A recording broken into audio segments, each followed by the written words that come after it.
আমার জামাই যে কিপটা আমার তোর মানিব্যাগ থেকে টাকা চুরি করা লাগে। আমি কালকেও টাকা চুরি করছি, দেখবি এবার ঈদে আমি 1 লাখ টাকার ভরপুর শপিং করব।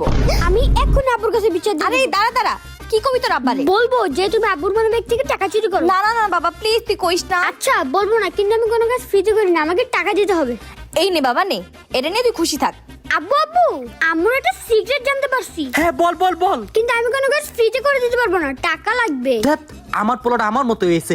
আচ্ছা এই নে বাবা। আম্মু না কালকে তোমার মানিব্যাগ থেকে টাকা চুরি করছে, আজকেও করবে। কি? আমি একটা জিনিস জানতে পারছি। কি জানতে পারছো? তুমি আমার মানিব্যাগ থেকে টাকা চুরি করো। এই কথা তোমাকে কে বললো? তোমার একমাত্র ছেলের জীবন। কি বলো?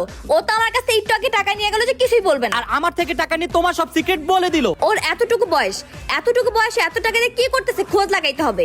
হ্যালো প্রিয়তমা, আমি তোমার জন্য অনেকগুলো গিফট কিনেছি আর সাথে 100 টাকাও রেখেছি। কালকে তুমি আর আমি 100 টাকা দিয়ে ফুচকা খাবো। কি তুই ফুসকা খাবি? দাঁড়া।